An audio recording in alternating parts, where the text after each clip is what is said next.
Well, welcome back to the weekly conversations. It seems like we haven't been together for, I don't know, 2 or 3 weeks. We've been just kind of moving back and forth with vacations, but here we are, both in the office at the same time. It's exciting. It's also an exciting time to get away and relax and rejuvenate and get excited and have some space to dream about what fall and August can look like. But there's nothing better than having energy together in a space. So I'm excited to be back, and I know you had a great time up north as well. We did. So I'm looking forward to just kind of going through a number of different things today that are on our agenda as we get ready for fall. We did have a COVID team meeting last night, Thursday night, and it was a great meeting. We just are just evaluating the Delta variant and the kind of change, the uptick in cases in the counties surrounding Chicago. Uh, we just are mindful of it right now, and we're going to continue the covenant of care as we had set it out, which basically is that, in worship, we'll remain masked to protect our children, cannot be vaccinated, and we will be doing singing. Um, we will have a cantor in the front that will help lead the singing and things like that. But we're going to be a little bit more cautious about how we move forward with choirs and the things like that. And I think in the next several weeks, we'll kind of understand and know a little bit more clearly what is happening. So, um, did you have any additions to that meeting last night that you would like to share? I think just the fact that we're doing the best we can to take care of everybody. We spent a lot of early COVID trying to protect the oldest folks. Now we need to protect the youngest folks or those who are still quite immunocompromised, even with a vaccine, and trying to find that middle ground that includes everybody and doesn't alienate. We are aware that there'll be unintended consequences of people feeling alienated because they don't want it the way they want it. But as an organization, we are an organism and we need to move and change with the whole and not just on individual opinions and variants. So we're doing the best we can. We appreciate the support and the feedback. We are just as anxious to get back to normal as anybody else.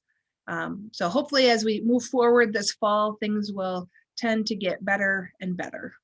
Yes, that's our hope and our prayer. So I'm just going to go down some of the listing things that we have talked about that we wanted to talk about today. The QR code. Now that sounds like a generational kind of a thing. So I'm going to let you talk about the QR code. Sure. So if you've been out to any of the restaurants recently, you'll notice that they have less and less menus because they don't want people to touch things or to cross-contaminate. So sitting on the table is often this black and white square. And what that's designed to do is take you directly to a website. So one of the things that we are aware of is, especially those who worship online, it's not as easy to say, put $5 of your tithe into the offering plate when there's not an offering plate that goes by. Or, hey, I want to donate to the LSSI backpacks that we're going to put together next Sunday on the 8th of August that, they're $40 a piece. If you want to donate to that, but you go, oh, I don't have cash on me. So what you can do is you open your camera, like you're going to take a picture of somebody else, and you place it over the QR code.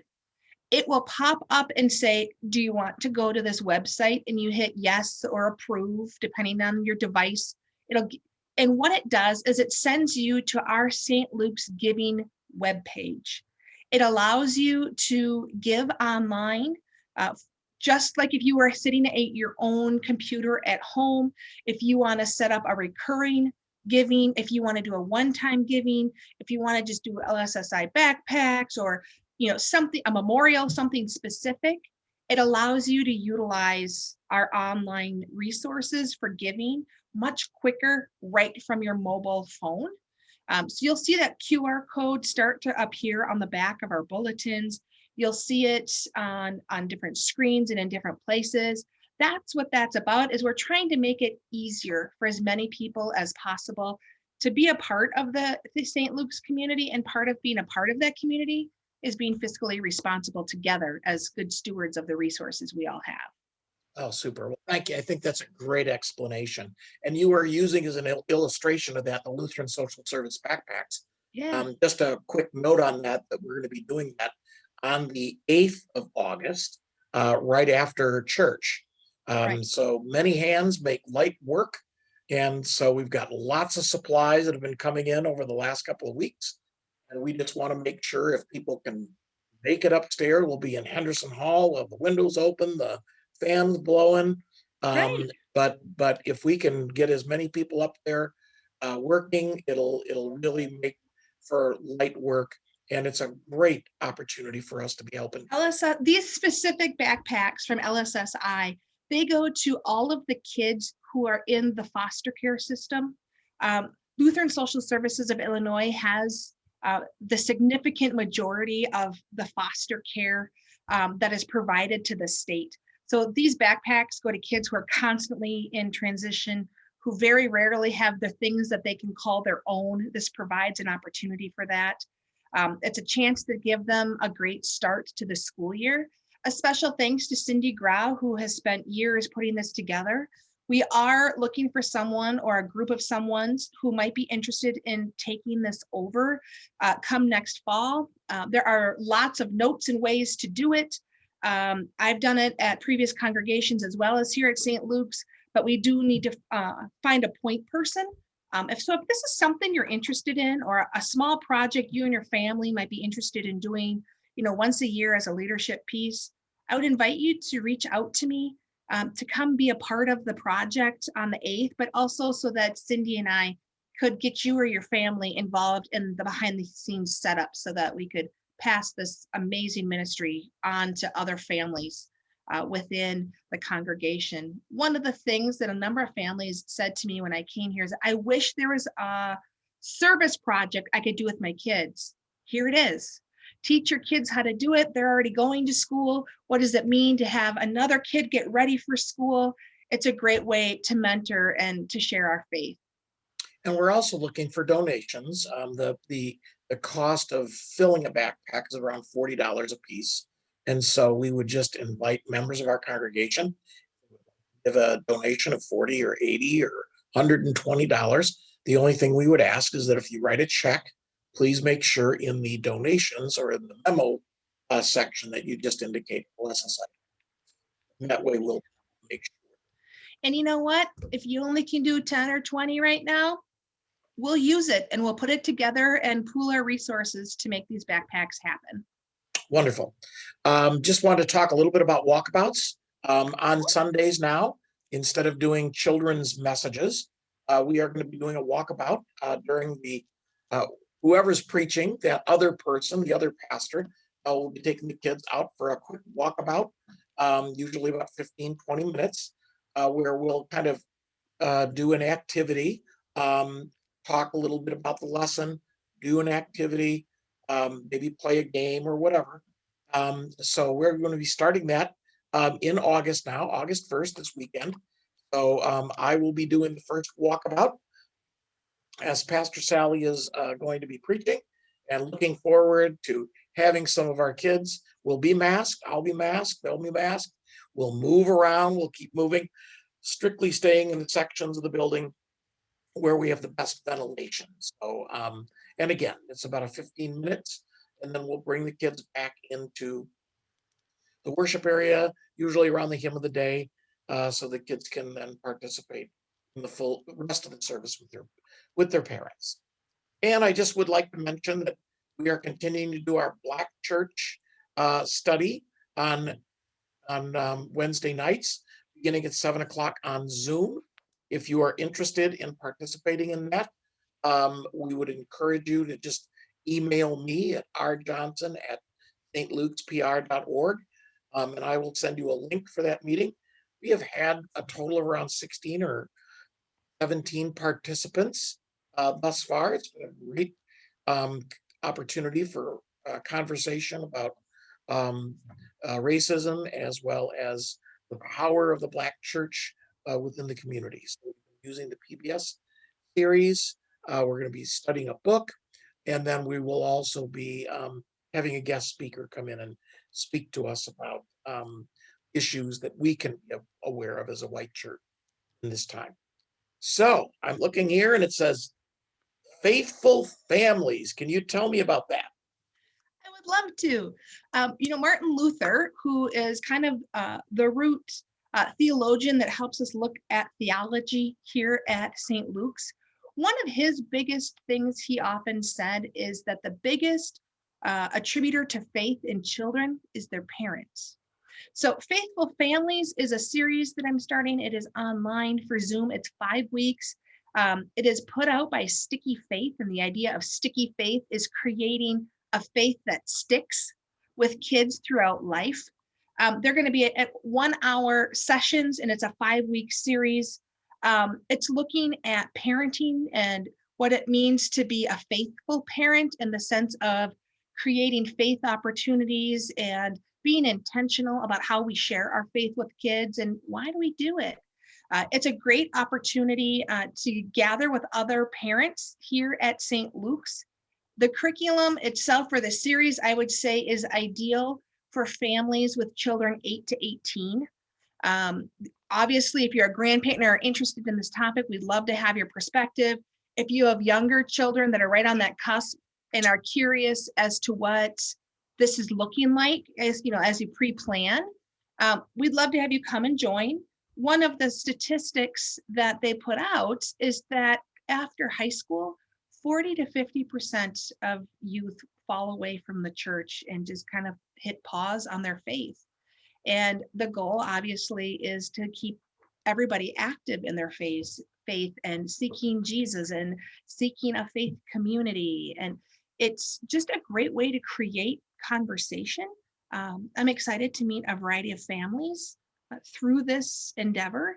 I would encourage you to come and be a part of it. You'll see a Zoom link come out for it in the messenger this weekend. We are going to be meeting Wednesday nights, 6:30 to 7:30. It may or may not last the whole hour.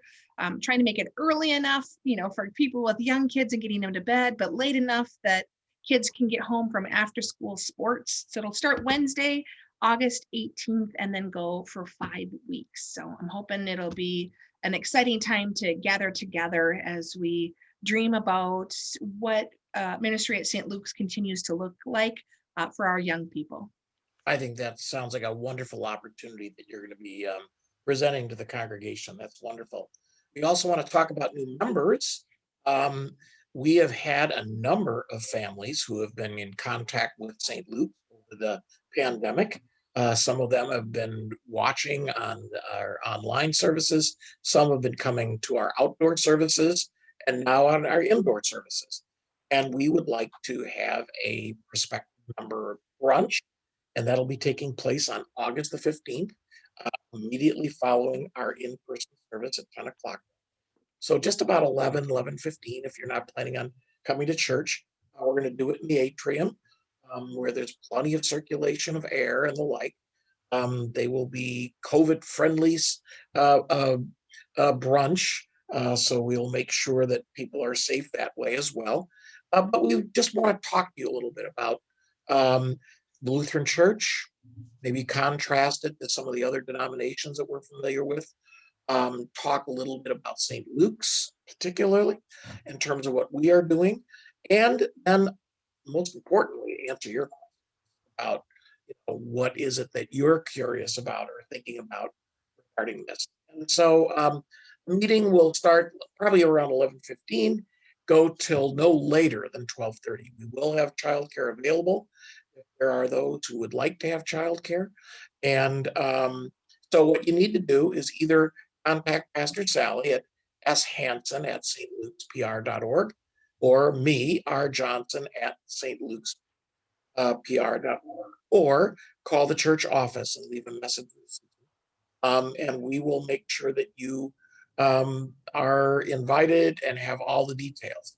We did send out a letter to all of our prospective members at this point. If we missed you for one reason or another, or we don't have your contact information, if you're hearing this right now and are interested in finding out more about St. Luke's, we encourage you to come and be with us on August the 15th, beginning at about 11:15. I want to talk about that. And I see also on August the 15th, you're going to be one busy lady that day. Tell us I'm about so your Mystic excited. Waters. I'm so excited. So this fall, or oh, excuse me, this spring in June, we did a summer kickoff. And so I had an idea to be able to kind of do something before kids begin to go back to school. Various school districts, as I look around, start anywhere from the beginning of August till September, and just picked a Sunday afternoon for St. Luke's Water Day. We are going to meet over at Mystic Waters. Probably my plan is to meet on that southwest grass area next to the big slides, and then we can break out to wherever you want to go. We're going to plan to meet there at 1:30. I'm going to say 1:30 to 3:30. Obviously, with your family, you can pick and choose how you participate. The rates are available online. Every family will just pay for themselves to get in. There's, resident rates, non-resident rates, people with passes. It's just a fantastic place with all sorts of variety of age-appropriate water activities. And if you are interested in coming, I would love to have you RSVP so that I know how many people to expect. And the goal with this, not only for community, was water is a huge part of our faith and a huge part of our claiming and who God is in our lives around baptism. So around 2:00, or at least when I think most people are in and wet and that initial excitement is done, come over and we'll have a snack or bring something that you and your family want, just, at least for sunscreen reapplication, to have a quick devotion about the power of water in our lives and in our faith. With baptism, maybe even jumping in the water and remembering your own baptism, or squirting each other with squirt guns. We'd love to come and have you be a part of it. Obviously, with my job description, it has more to do with kids and young families, but everyone's invited. Anyone who wants to come and get wet and be there and support and see the St. Luke's kids. If you haven't been to Mystic Waters, it's in Des Plaines. I will add the website link to the messenger this week. It has everything from a zero entry pool and a splash pad, a lazy river, diving well, deep things, as well as bigger slides. So there's a little bit of everything, anything for everybody. So we hope you would come and join us. So August 15th, 1:30 to 3:30. If it's horrible weather, we are going to put a rain date on for the next Sunday, the 22nd. That'll be great. Yeah. And it's just what would that be? Just west of 294 on Dempster, which becomes Minor as you cross over Rand Road and Northwest Highway. It's right where all the different streets change names, right up there at that corner. But it's just beyond that funeral home to the west of that intersection, and it's easy to get into. And if you get to Bussy Highway, you've gone a little bit too far, and you need to turn around and backtrack. But and I think that opportunity, a good reminder, at least for me, of if you have trouble or not sure where it is, feel free to reach out. We're happy to help with that. And the RSVP thing, I know I mentioned it, but if we get enough people, then I will contact Mystic Waters to be able to kind of have a confined space. But with 10 or 15, we're good grabbing some grass. But just if you can let me know, that would be great. So super. You'll at least see Pastor Sally and the Hanson boys all wet. There you go. Tell me a little bit about the Zoom Sunday School. So we are going to continue that on a twice a month basis, at least through August. So on the 7th and the 21st, we will continue to do those Saturday morning Zoom calls. As we get into September, we're looking to put together a more typical, normal Sunday school rather than Saturday morning. But we will have more information on that in the coming weeks. But for now, mark your calendars for Saturday morning, the 7th and the 21st for Sunday school online. Wow. Sounds like a lot of things going on as we get ready to go here. And so great seeing you again. And we will be looking forward to seeing everybody on Sunday, August the 1st, coming up. It is a bread Sunday, so we'll be talking a little bit more about bread. We'll be doing that for the next 4 weeks. So speaking of bread, what's your favorite kind of bread? What's my favorite kind of bread? Surprisingly enough, you're going to find this interesting. I love tortilla bread, and I love tacos and burritos and things like that. So I'm thinking that's probably mine. How about yours? I love a good focaccia, but I also excited when I was up in Minnesota. When I'm there once a year, I tend to pick up the things I miss, things made with wild rice or things. And this time around, I picked up a beer bread, like a cheesy garlic beer bread where you just add the can of Yeah. beer to it. Yep. So I'm actually really excited to make that as soon as we get one of those first cool weekends where you're like, I could go with some soup. Sounds good. It I'm looking sounds forward good. to some good bread. That's for sure. Absolutely. Well, Jesus is the bread of life, and whatever we find our favorite bread, certainly the favorite bread is Jesus Christ. The answer is always Jesus or love. That's right. So we give thanks to God for that, and we hope that all of you have a wonderful weekend. It's supposed to be great weather, and please join us for church on Sunday at 10 a.m. See you soon. Take care. Be well.